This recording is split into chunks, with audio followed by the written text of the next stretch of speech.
Hello दोस्तों, कैसे हैं आप। उम्मीद करती हूँ आप सब अच्छे होंगे, मज़े में होंगे, स्वस्थ होंगे, मस्त होंगे, व्यस्त होंगे, क्योंकि जो व्यस्त है मस्त है वही तो स्वस्थ है। आज के ब्लॉग की शुरुआत कर रही हूँ मैं मॉर्निंग से। अभी सुबह के 5:30 बजे हैं और अभी भी पूरी गली में सन्नाटा है, क्योंकि आज ठंड बढ़ गई है। और ठंड बढ़ने का रीज़न है कि मौसम बहुत ठंडा हो गया है, बहुत तेज बादल हैं, शायद बारिश होने वाली है। और मेरे ख्याल से मुझे लगता है कि कहीं बारिश हो भी गई है, इसीलिए ठंडी हवा हो रही है। वैसे तो 5:30 के आसपास गली में 1-2 घरों से थोड़ी बहुत आवाज़ें सुनाई देने लगती हैं, पर आज कहीं से कोई आवाज़ सुनाई नहीं दे रही है।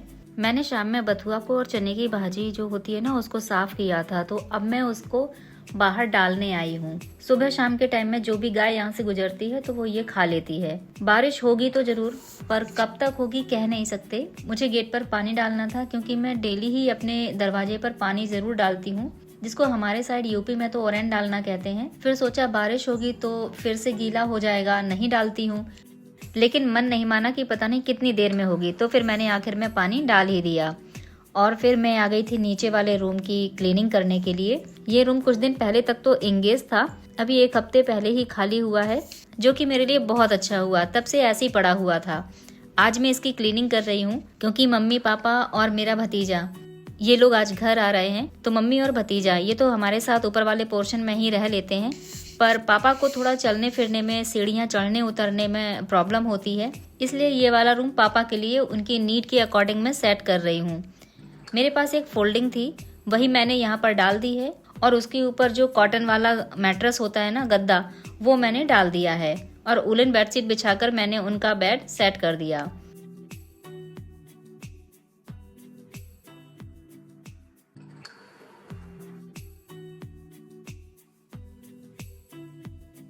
और बेड के साइड में मैंने हीटर भी लगा दिया है।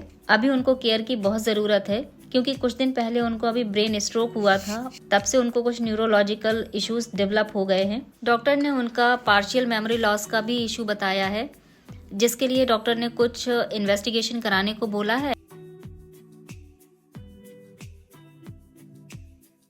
तो हमें उनका MRI और CT कट कराना है, जिससे उनकी मेमोरी लॉस का रीज़न पता चल पाएगा। रूम की क्लीनिंग हो गई है और आज मैं बनाने वाली हूँ बथुआ वाली कढ़ी। बारिश के मौसम में काम रुक सा जाता है, बिल्कुल भी काम करने का मन नहीं करता। बार बार लग रहा था कि बैठ जाती हूँ, लेकिन फिर सोचा कि ये भी काम कर लेती हूँ, थोड़ा वो भी कर लेती हूँ, फिर आराम से फुर्सत से बैठूंगी। तो ऐसे करते करते मैंने अपने घर के सारे काम समेटे हैं, क्योंकि आज तो बिल्कुल भी काम करने का मन नहीं हो रहा था। वैसे तो घर के काम कभी खत्म नहीं होते, लेकिन अगर थोड़ा सा तरीका अगर बदला जाए तो शायद हमारी जिंदगी भी बदल जाए, क्योंकि घर का काम करते करते हमें एक बोझ सा महसूस होने लगता है। लेकिन अगर यही घर के काम हम स्ट्रेस और टेंशन के साथ ना करके, बल्कि ऐसे करें कि थोड़ा कम काम, थोड़ा कम सफाई करें, मतलब किसी काम को ज्यादा डीपली ना करें।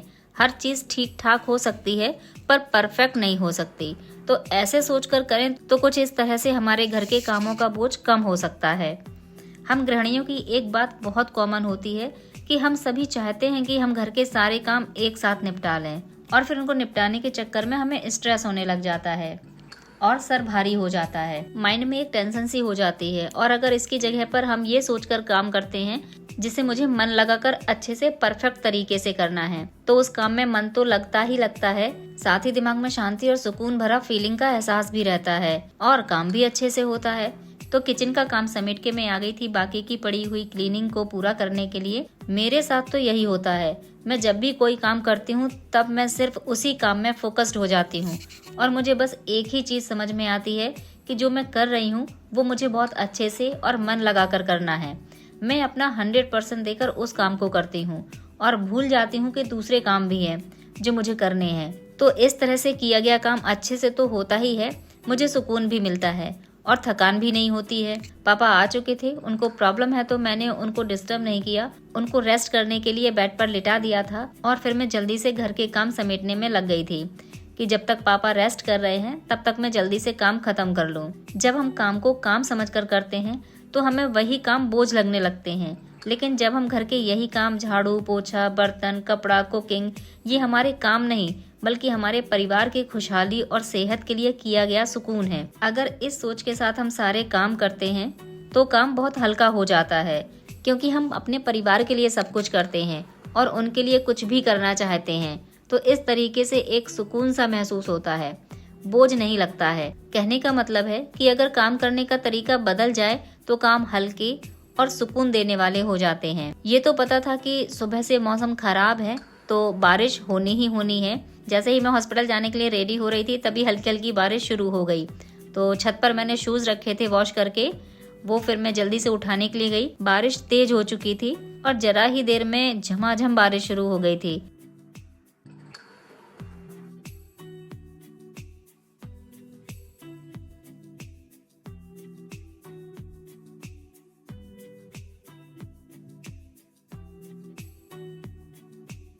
जब बारिश थम गई तब हम निकल गए थे पापा के टेस्ट कराने के लिए।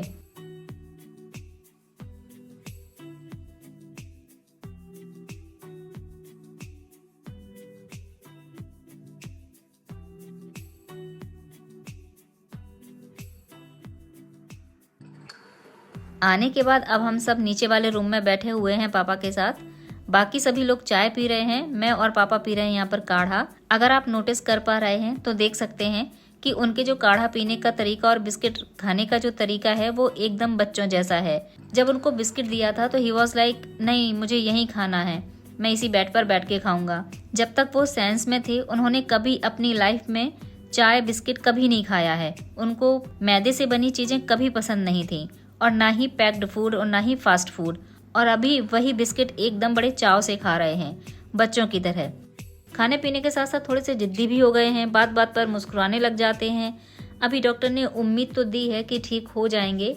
आई होप वो जल्दी से ठीक हो जाएं, क्योंकि ये जो भी हुआ है एकदम अनएक्सपेक्टेड है। हमने कभी ऐसे सोचा नहीं था कि वो इस तरह की मेंटल कंडीशन से गुजरेंगे। लगता है क्या ही होगा। वो तो परेशान है ही और हम सभी भी बहुत ज़्यादा डिस्टर्ब हैं। आप अंदाज़ा लगा सकते हैं कि जैसे कोई इंसान होता है ना जिसका कोई घाव होता है या कोई बीमारी होती है, लोग बता पाते हैं, जो दिख रही होती है तो उसमें लगता है कि हाँ उसको तकलीफ हो रही होगी।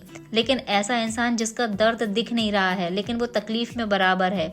आप अंदाज़ा लगा सकते हैं कि किसी ऐसे इंसान को तो कुछ घंटे कुछ समय के लिए अकेला छोड़ा जा सकता है जिसके हाथ पैर पेट में कोई समस्या है, पर किसी ऐसे इंसान को हम 1 मिनट के लिए भी अकेला नहीं छोड़ सकते जिसे सेंस नहीं है, जिसके अब मूड स्विंग हो रहे हैं, क्योंकि वो अपनी तकलीफ और अपनी बात वो बताने की कंडीशन में नहीं होता। लेकिन जो दूसरी बीमारी होती है ना, वो बोल के बता सकते हैं कि मुझे इधर पेन हो रहा है, इधर ये हो रहा है, ऐसे बता सकते। लेकिन जो मेंटल कंडीशन से गुजर रहे होते उन्हें तो पता ही नहीं होता है कि उनके साथ हो क्या रहा है और वो क्या सोच रहे हैं, क्या समझ रहे हैं, क्या करना चाहते हैं।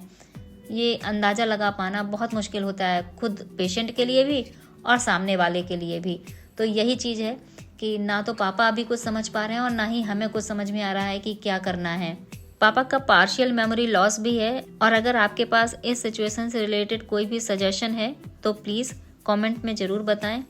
तो दोस्तों ये था मेरा आज का व्लॉग। मिलते हैं नेक्स्ट व्लॉग में। Till then bye bye, always stay happy and healthy.